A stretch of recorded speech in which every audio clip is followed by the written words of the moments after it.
We have the capability to make the world's first bionic man. The incremental. Better than he was before. Better, stronger, faster. Stop whining. Oh, I'm gonna die! Oh, yeah! You're gonna cry? You're gonna cry, kitty baby? Oh, you're gonna fucking cry? Look at him, he's crying.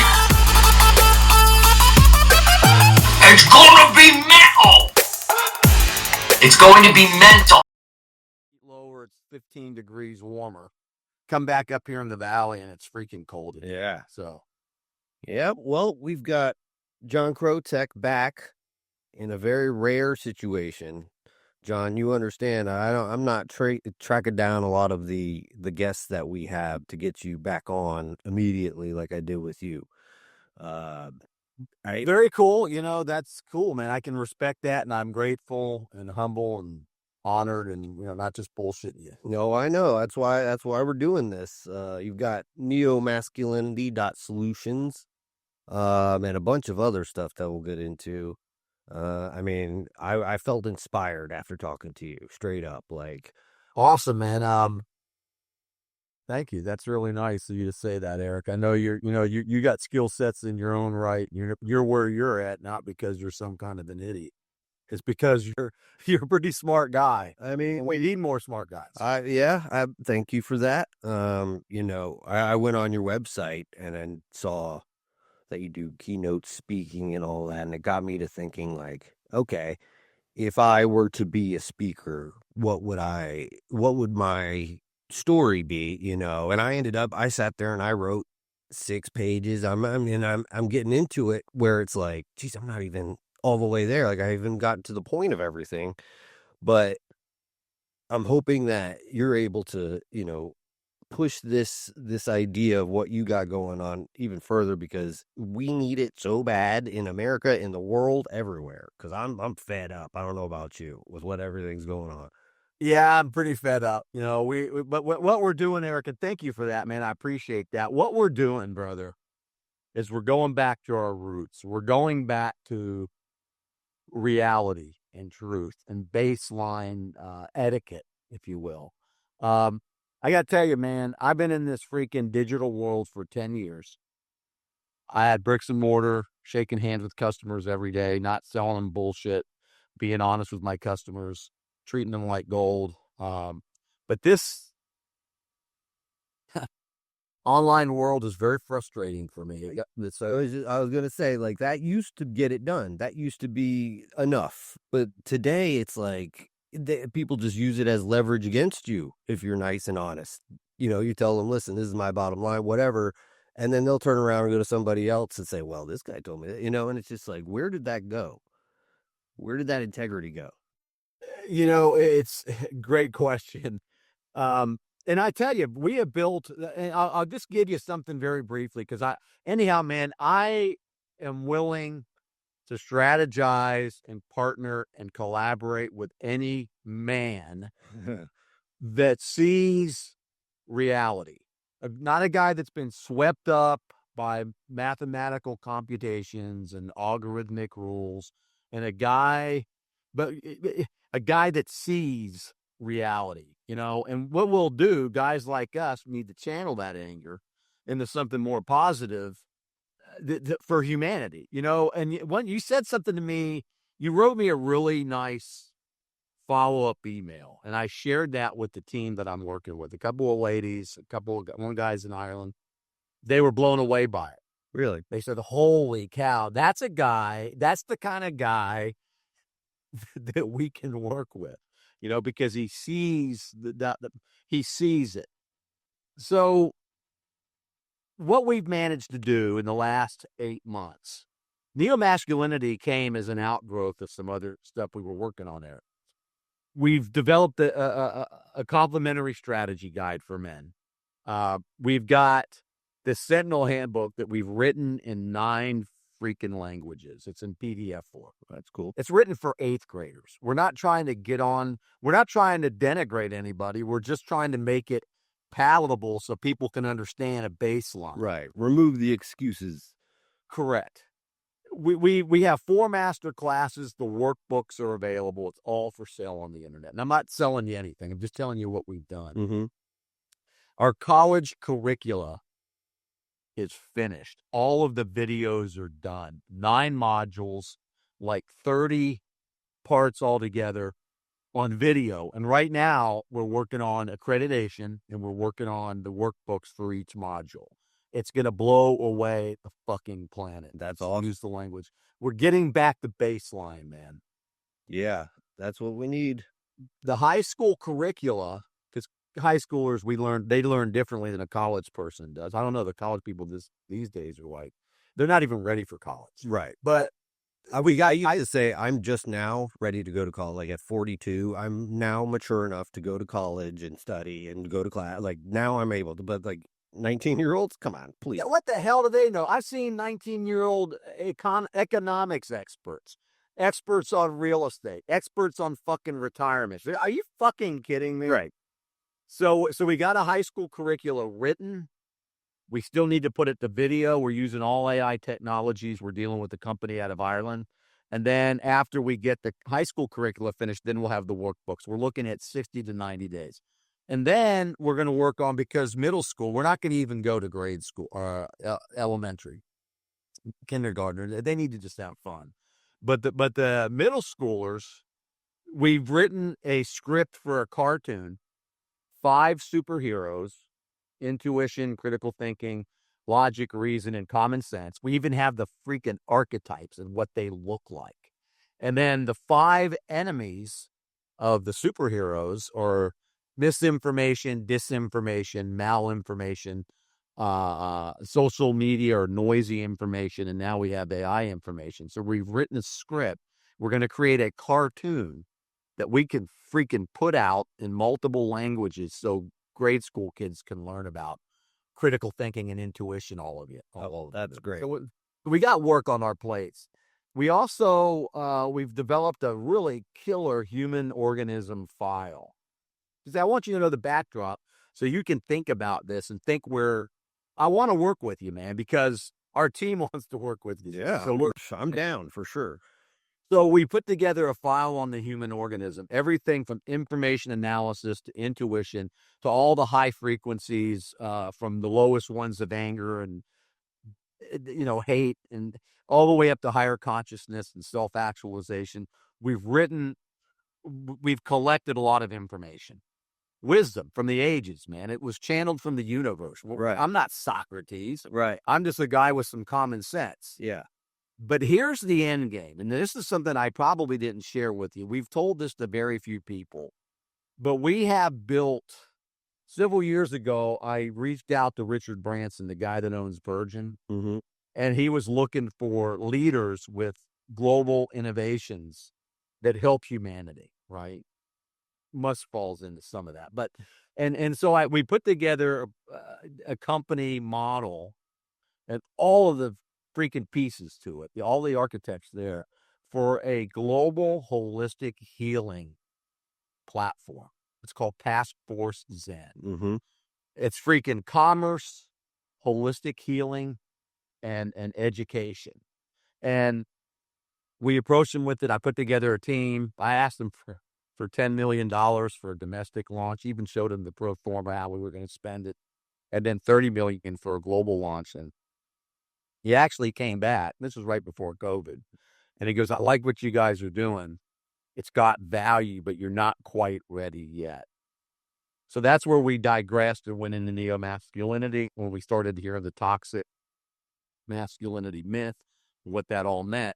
But the end game for us, or the beginning game for the planet, is to create Task Force Zen and educate people on a massive scale, from, martial arts to yoga to sound therapy to, all the different modalities, ayahuasca and plant medicines, and all of the things that are not generally embraced because there's other people pulling the strings on health and healing. Right. And so that's a $3 trillion a year mark. Mm-hmm. And so imagine a global platform of millions and millions and millions of members, subscribers who pay $1 a year or whatever, who help to heal the planet in one of those 38 modalities that we've identified. They buy a spot on so their location gets shown. They're on a global map on a website. There's a whole section of drop downs that educates people on the different modalities. And then we continue to market it in a way that gets full exposure. I'm convinced not only can we protect families and heal these relationships between men and women and get men to reach down and grab their nuts, I'm convinced we will do that with NeoMasculinity.solutions. Notice how we put it under the radar. Because if you look up neo-masculinity, the definition that Google wants us to believe, it tells us that a man has to lie in order to accept these, in order to be masculine. Oh, God. Are you freaking telling a woman cannot be a man? Yeah. I don't give a rat's ass what this is just one of the many. I don't want to digress. But anyway, so I'm convinced we can save families, the concept of family with that. And then I'm convinced, totally believe and feel it, man, that we can educate people on a massive scale, make lots of money doing it so we can turn the bucks and do other cool things with it, but heal the planet like it's never been healed before. Never, because we can take these freaking tools, we can put our brains together. This isn't just me, man. This is people that see the vision, and we build a company or companies like Elon Musk does with nuts and bolts, rockets and his ingenuity with brains, and we build online tools that are education and empowering at the same time. I know we can do it, man. And I mean, you got me ready to run through a brick wall, man. Like, because I most recently taught PE at middle school, at a public middle school here in Florida. In Tampa? Yep, in Tampa. And it's not the best school, but I loved it. And seeing firsthand, it was always, there's still a thing where middle school boys are afraid to be called gay. And don't you love it? I love that. And and mind you, at the same time, they're touching each other all the time. And I'm like, looking at them, I'm like, did we do that when we were that age? I don't remember touching each other. So I would have got my ass kicked. Yeah. But the idea, it's just crazy that that's still a thing that, like, they come up to me, hey, Coach Red, you gay? And I'd be like, oh man, I wish. And they'd be like, what do you mean you wish? I'm like, that'd be awesome. Hang out with your bros all the time. Like, you don't got to deal with women's problems and all that stuff. Like, and it blew their mind. But like, you see it, and it's so important that, like, I really feel like middle school age is kind of a turning point age where it's like they can kind of decide what direction they're going to be going, because the school I was at, it was rough. And there were kids in foster care, and there were kids that parents get arrested. They get arrested.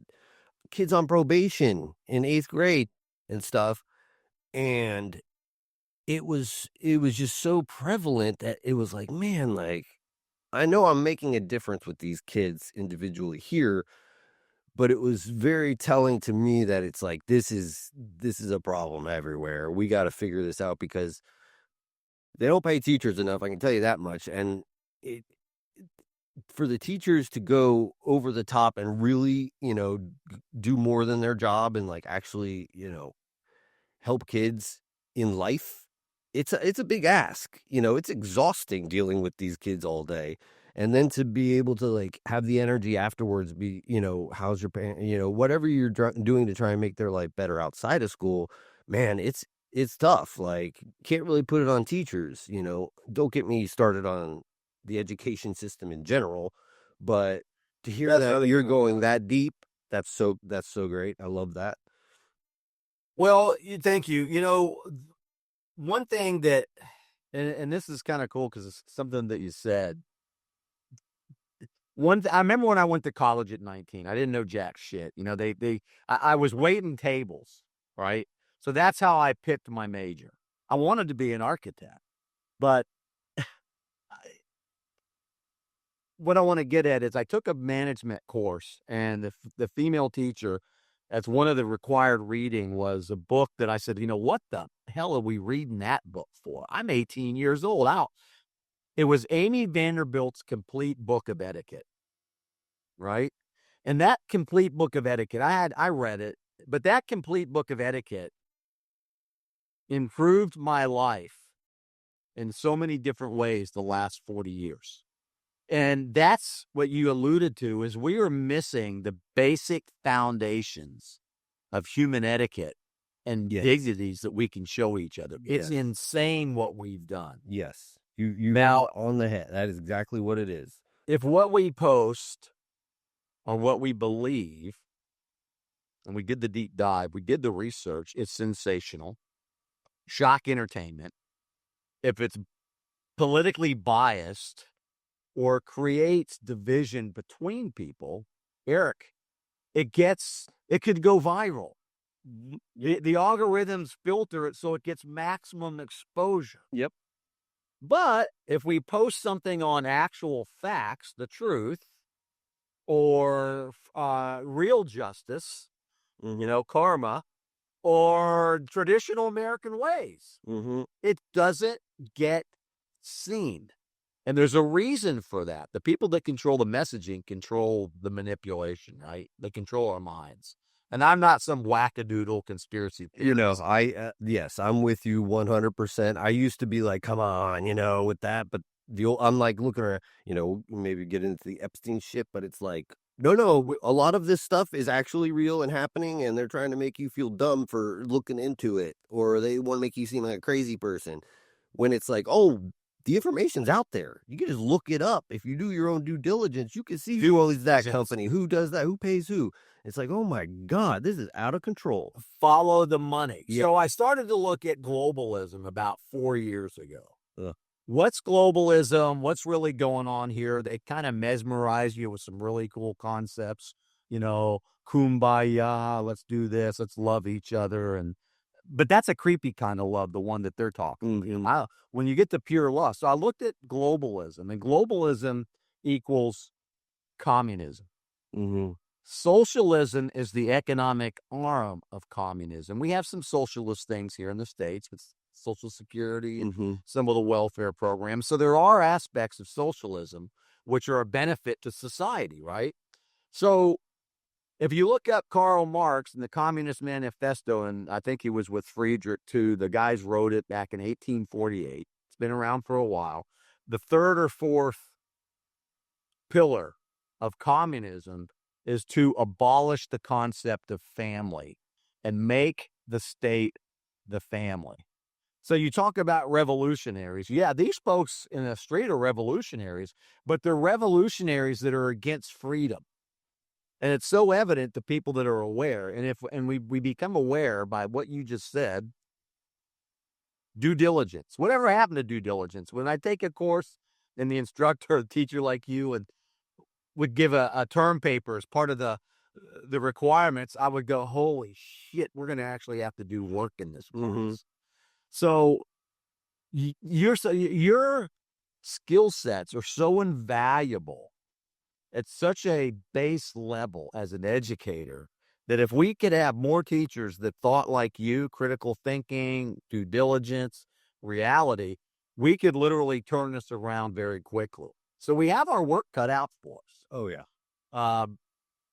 But we remain undaunted. And I'm a firm believer that if you hit that critical mass on that human frequency chart, it's called courage, and you really reach down to exhibit some real courage, we can get into those other areas of human frequencies that make the world a better place.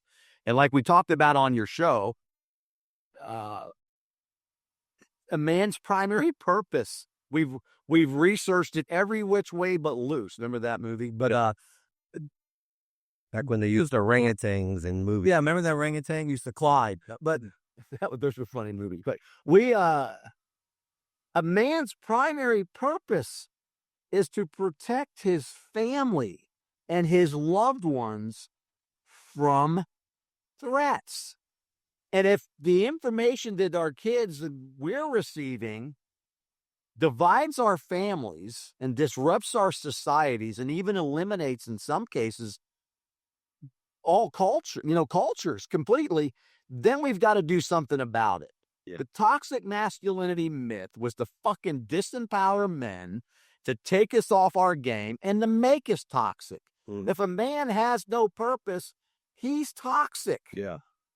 Yep. So you and I are sitting at dinner with our ladies, and somebody comes up and insults them. What are we going to do? Sit there on our hands while the women stand up and fight? Right. No, you and me are going to get toxic, and we're going to lay that bastard out. That's okay. That's a toxicity we can live with, but beating on a woman or saying stupid shit and abusing kids and the child trafficking and all this shit, that none of that's manly. Right. That's all pussy shit. Exactly. And I get tough for you like this because, No, I mean, I'm with you for sure. Like, it's crazy. these aren't real men. Those are phonies, man. Somebody asked me, what should we do with Andrew Tate? And I said, nothing. He'll fucking bury himself. Right. Yeah. If he's not physically hurting anybody else, let him run his mouth. Like, Don't care. the Real men know he's full of shit. Exactly. It comes out in the wash, it'll show himself. It's just, to me, it's like a masculine man is able to process his emotions, and not, it's almost like the toxic masculinity thing where if you're as a man asked to keep your manly, your manly, whatever, like, yes, sure, attributes down, that's just going to get pent up. And then it comes out in an actually toxic way where it's like, you see these guys shooting people in the streets and it's like, it's old saying, who hurt you is, kind of a punchline at this point, but like, it's real. Like, these people have deep emotional issues that they just never worked out. And then they find this thing that they can do that makes them feel something different. It's not dealing with the emotions that they do have that they need to address. It's just like a Band-Aid on whatever it is that they feel deep down. Anger usually is the number one thing. They're angry at something. They're angry at their ex-wife or their parents or whatever. And then it comes out in a homicide. And it's like, how did we do that? Yeah. Like, it just blows my mind that, you'll have people come on and defend these guys where it's like, nobody needed to be shot in these situations. Nobody needed to die. Their lives were not in danger. And not only that, they're putting themselves in those scenarios. And it's just so frustrating to me to see it happen where it's like, man, like, you're a pussy. Like, you're just like, that's what it is you're not a man. It's not being a man. Being a man is knowing when you're wrong, owning up to it, apologizing and being secure in yourself. Because a lot of it is insecurity. Totally. Everything you said is 100% spot on.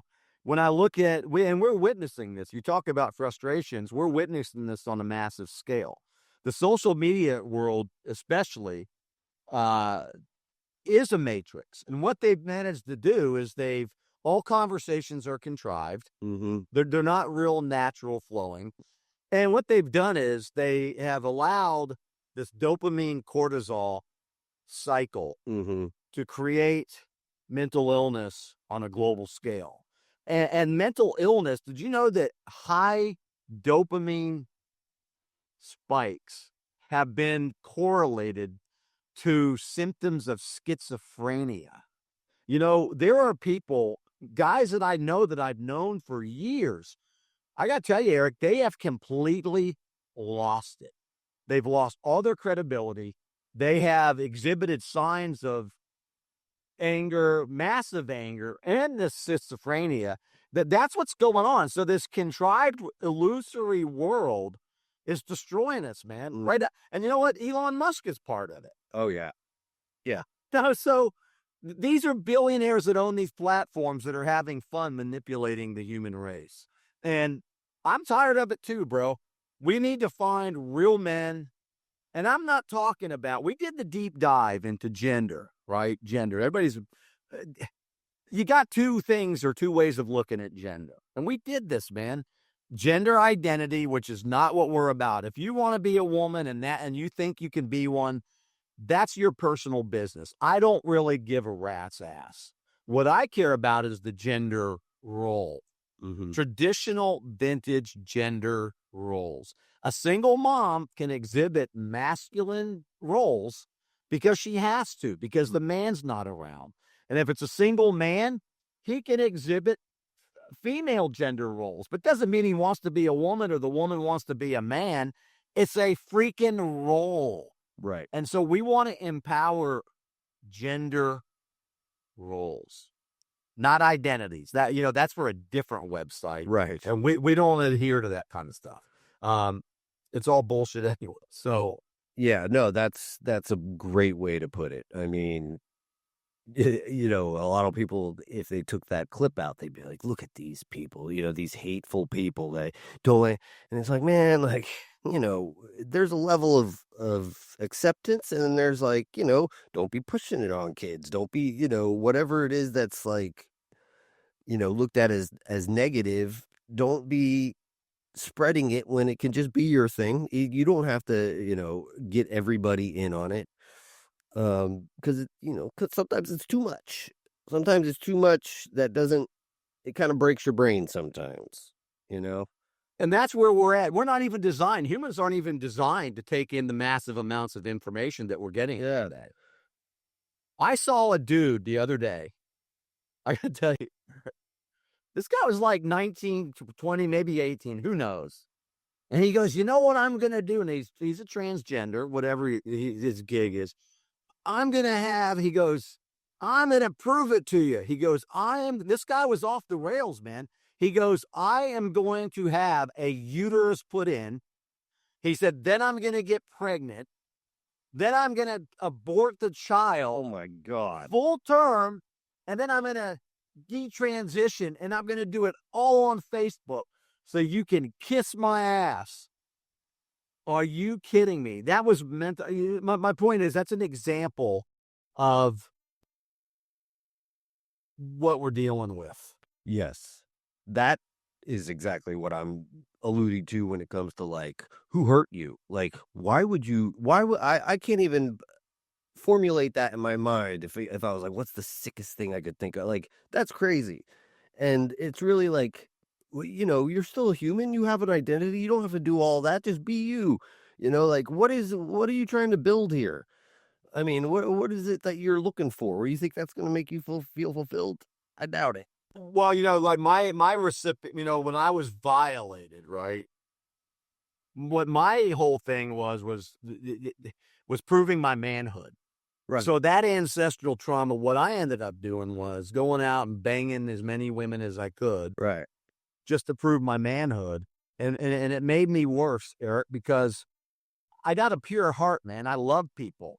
And every time I wouldn't beat anybody up. I would just not answer the phone, or I would ghost. They call it ghosting now. You look up ghosting, I was probably in the dictionary.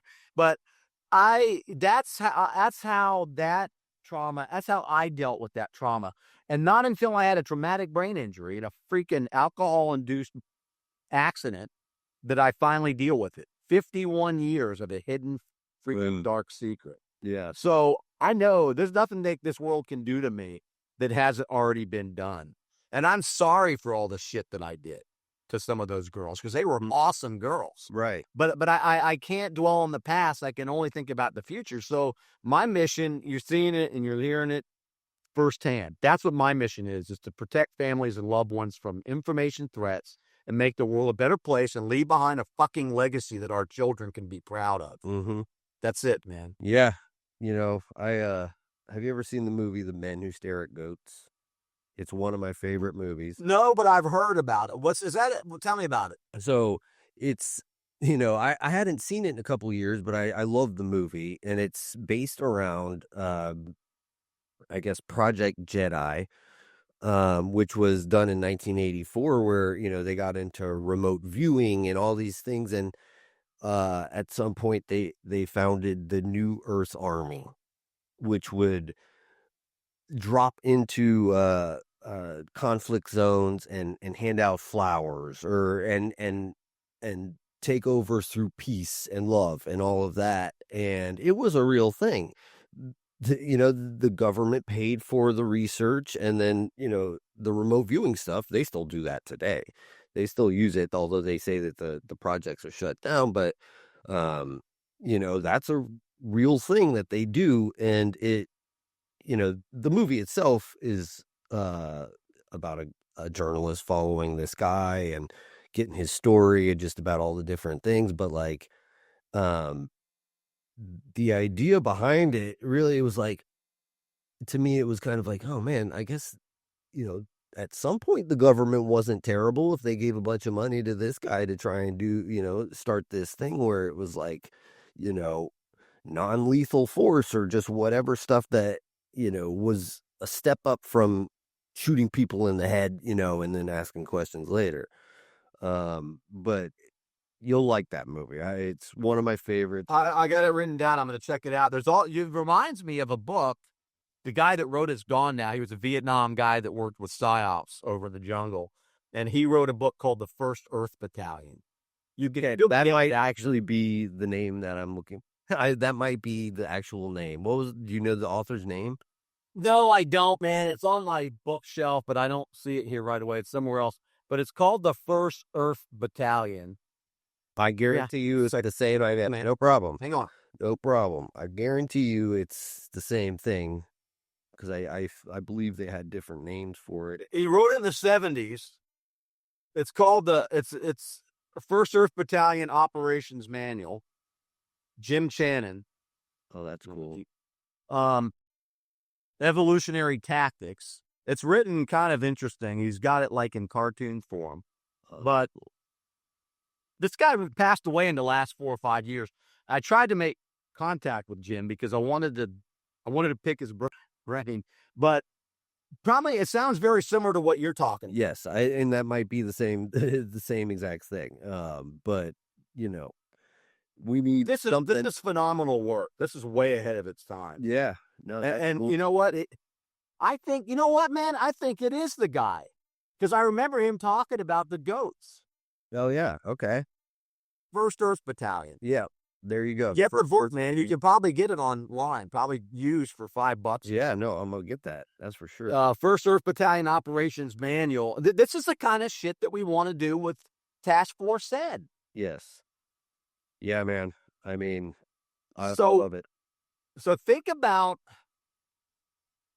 I know there's a nexus here, man, because you're a leadership type guy. You're a teacher, man. Come on, kids look up to you. Think about your skill sets and what we've talked about, and how we can. Nobody works for free. I was talking to Kristen, the South African woman I work with. She's living in South Carolina now, but we were talking about, because she puts together some of our programs. We were talking about some kind of compensation package for strategic partnerships, and we're not going to strategically partner with everybody. It's going to be very selective. We're actually working on a thing called the Sentinel Roundtable that has real collaterals and real value, and we're putting together that where we're going to try to recruit 10 people for life. We're trying to figure out what that looks like, and then they would be on the advisory board, or they would be part of our company forever. Be like a one-time fee. We're trying to figure it out mathematically in our heads, because we're not really about the money. We're really about the mission. But we also got to be honest and make it about the money, because if we don't make it about the money too, then we don't have the funding we need to operate as we move forward. And this stuff costs money, man. Yep. All I want to do, and I just paid a pretty penny, just so you know. I don't know if I shared this with you, but I don't know, 9 weeks ago, Air Force veteran friend of mine, I'm Army. He was on Graves registration. They were bringing the bodies out of Afghanistan. He was the guy that was putting flags on caskets. And he emailed me on a Monday. He said, you might be interested in this. It's a thing called Legacy Makers TV. They tell stories about people that have ideas that could change the world, right? And I'm like, okay, yada, yada, yada. Everybody, it's too good to be true. Maybe it is. So he sends it to me on a Monday. I set up a casting call on a Wednesday the same week. I was up there like this, like you and me talking like this, Eric, with 3 other people. So it was 4 of us entrepreneurs. And each of us went through a 60-second elevator pitch. And there was casting crew people down here on the bottom, right? And I gave my elevator spiel about what we were working on. And that was it, stone cold faces and everything. And I thought, well, I was glad I went first because the people after me didn't have a chance. Not with my idea compared to what they were doing. And God bless them. But on that Friday, I get a call back. 4,200 people were casted with their people. And I was one of 20 that got picked. Wow. Right. So in about 8 weeks, I had to go to Miami Beach, all on my nickel. I paid them monies all on my nickel. And I went down there. That was a 6-hour day where they film. And I'm not a runway model or any of that shit. They took pictures and then I was on a podcast show that they, taped. And then I sat in a freaking director's chair with cameras from every different angle. And this professional questioner, this inquisitor, asked me a bunch of different questions in a bunch of different ways. And she told me, and I'm telling you because we're friends, but she told me, you know what, John, she said, I've been doing this for 4 years. She said, and you brought tears to my eyes 4 times. Nobody's ever done that. She said, you are working on something that's massive. You're exactly what Legacy Makers TV is all about. So in the next 7 to 8 weeks, I'm going to have a 25-minute documentary video. Oh, that's awesome. Of NeoMasculinity.solutions and about my life and how I got there. That's awesome. Eric, I'm telling you, brother, straight up. Step 1, baby. I think that's step 1. I think it's taken me 10, 11 years to get here. Actually 60 years, right? Right, yeah. But I truly believe that is the catalyst because it's going to be streamed on television on their streaming service online or wherever, Tubi or whatever. I don't get all that. But for 2 years, it's going to be streamed. That's going to give me exposure to millions of people. And I believe, and our team believes, it's the beginning of the real beginning. Yeah. But I would love to work with you, man. You're a visionary. You got skill sets that the world needs. You're a man's man. And I just appreciate your interest, and I'm humbled, really, to have a second interview. Me too, man. Just hearing that gets me emotional just to hear that, because people need to hear it sometimes. And I obviously love what you're doing, and I'm going to be up in your business more than you probably even like. But no. Listen, we need all the help we can get. This is not a one-man show. Yeah. We got a rock-solid team. If you were perusing the website, you can see some of the people that I'm working with on there. Even so we got John Preston, Marine Corps guy. He's a recorded artist. Yeah. We got the detransitioner, Chris Beck, who some people say is a loony bird, but the guy is so spiritual, it's ridiculous. He went from Navy SEAL 9 deployments in the sandbox to a 230-pound woman wearing high heels and a dress and carrying a purse back to a man again after he saw what they were doing to the kids. Oh, I think I saw him was he on Sean Ryan's show? He might have been. I think I might have saw him. He's getting a bad rap right now, but he's in the circle with us. And then we've got Ryan Weaver, whose brother and brother-in-law, they're all helicopter pilots, Black Hawk helicopter pilots. They were in the Middle East. Ryan lost his brother and his brother-in-law to enemy fire, and Ryan Weaver, he was the Pro Rodeo Association spokesperson for a few years. He's also another recorded artist. He's a Badmammer Jammer Southern boy, and he's on board as a spokesperson. But I haven't brought them in yet until we go to that step. So come back to me. Oh, we lost them. We're back. All good, man. No, that used to happen to me all the time. Then I upgraded to this other stuff, and Yeah. it's like unlimited now. But it's $300 a year or something like that. I think I can't even remember what it is. Yeah. But Well worth it. like this meeting that we're on now is actually a message scheduled for next week. But because you have access to any meeting, you can get on it. So Yeah. anyhow, where so were we? well, I was thinking that you see the overall plan. Mm-hmm. You understand the mission completely. Think about your skill sets and what your desires in your own life are. Mm-hmm. You know, what your plan is for your own life. And put it down on paper. You're a puzzle piece, a very important puzzle piece, and we're building a puzzle. That's how I kind of look at it. And we need men, rock solid men, integral men that want to make a difference in the world. And women as well. We're not discriminatory. A woman can be a neo-masculine woman. Yeah. And It it's just an means- important thing, I think, too. If it's all men, that's it kind of We can't do it without them. Yeah. We can't do it without them. And I know, and a real man understands that. Right. You know, a guy that goes beating on a woman, or I never hit a woman in my life. My dad would have kicked my ass. Yeah. You know, that stuff just doesn't even compute. So anyhow. Yeah, no, that's awesome. I'll really try and put into words what kind of puzzle piece I can be, It's funny, I was just filling out a job application.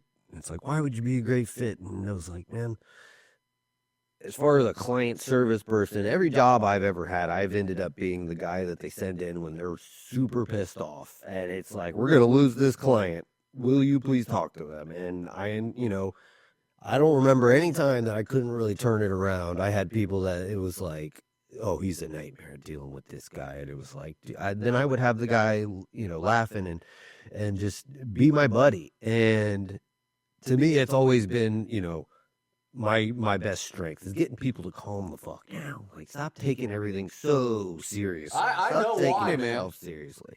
I know why. Well, I know what that superpower is. Because you got what everybody wants, but when they find out that they can't be that unless they do some hard work, then they get all resentful. But what you have is what I call the power of authenticity. Yeah. And the power of authentic people, you resonate, you have a vibrational state that resonates as a peacekeeper, Look at yourself in the mirror and write down 10 strengths. I am a peacekeeper. Mm-hmm. I am authentic. I don't know, we probably could trade similar stories. I'm a little bit older, but I can't tell you how many times I was in the same place. I managed 12,000 people. I managed a 12,000 person volunteer program. Wow. From 16 years old to 90. And I had everybody trained as ambassadors of the community, right? But I didn't do it alone. I had 10 good lieutenants, women and men, not the real rank, but I considered them lieutenants. And we did that. So you operate in a higher consciousness state.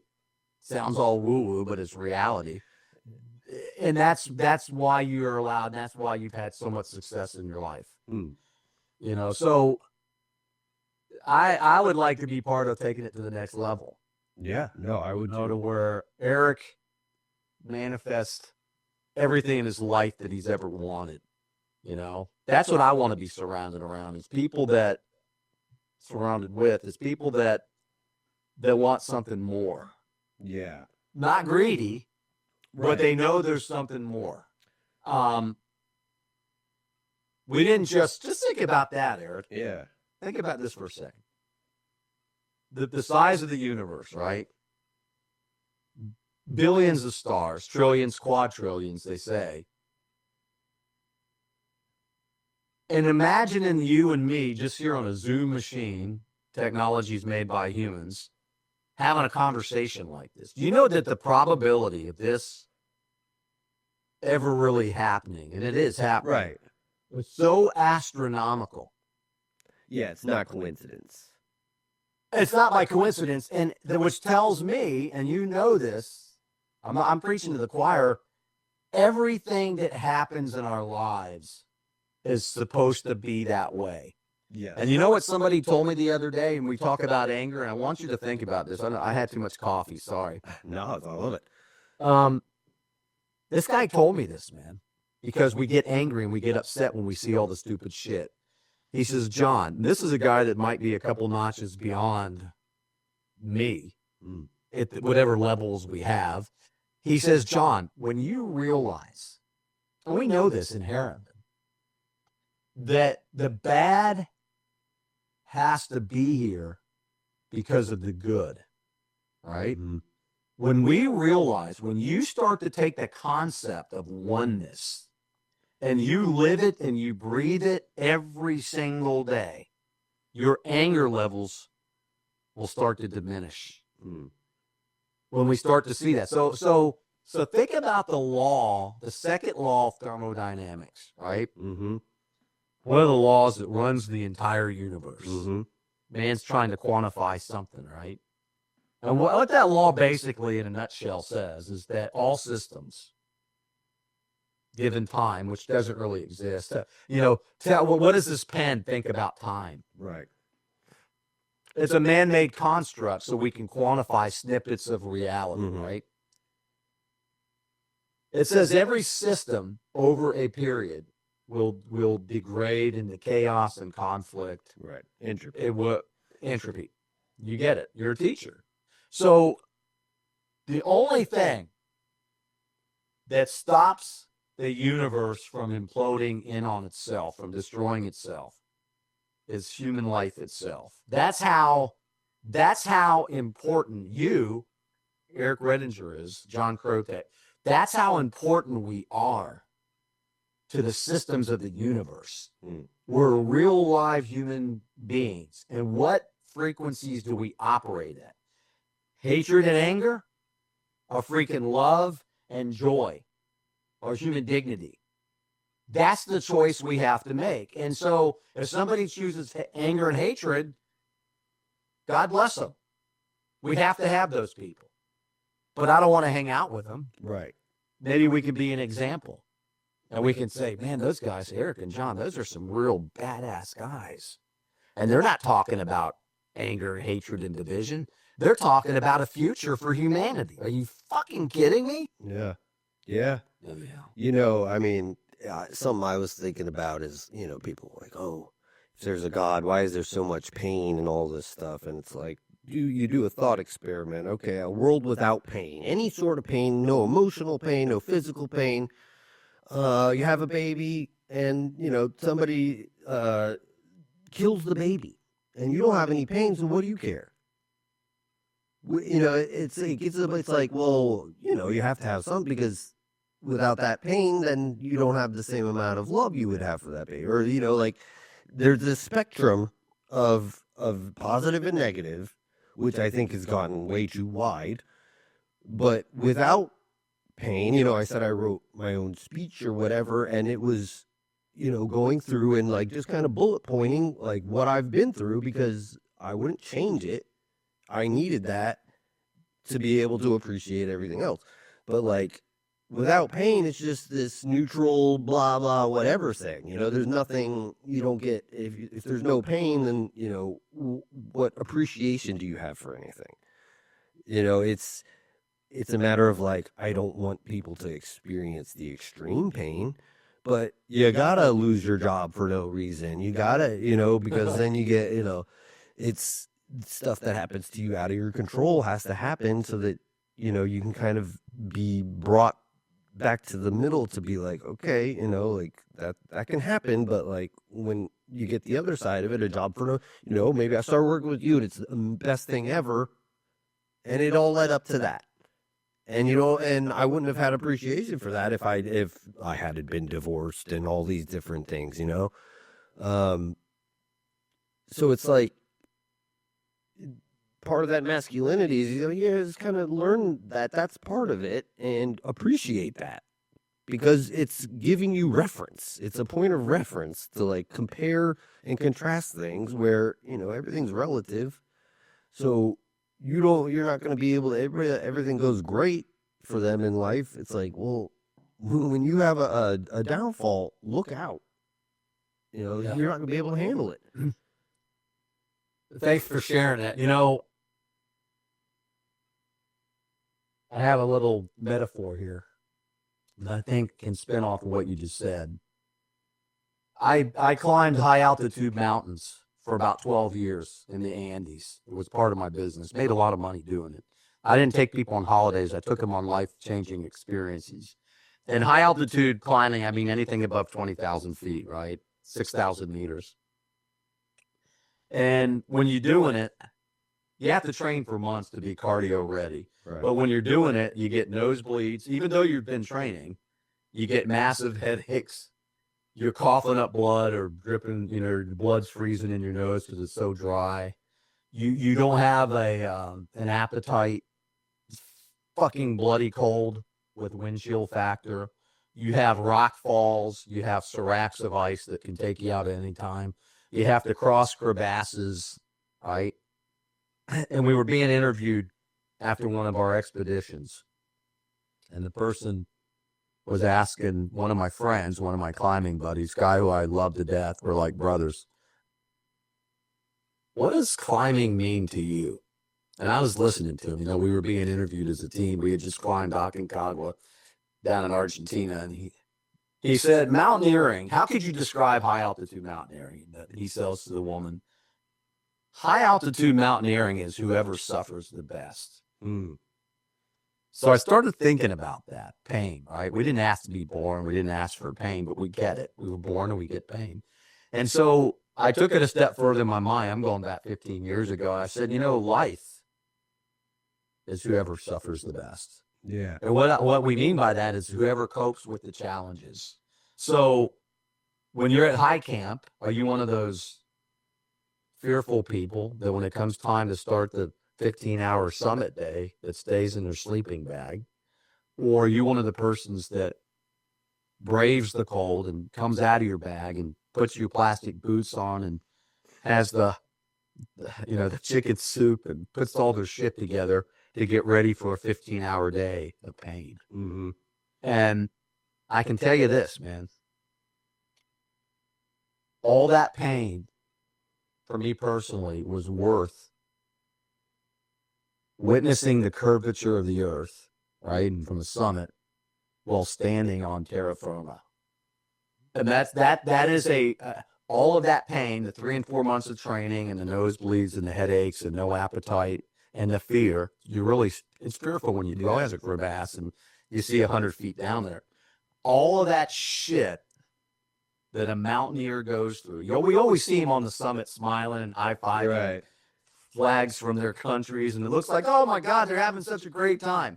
I can assure you that every single climber in those summit shots has endured pain that the people that are looking at the shot can't even think of. Right. It doesn't mean that they're better than the people looking at the picture. It only means that they have a different life experience. Yeah. So life is whoever suffers the best. Yeah. I love that.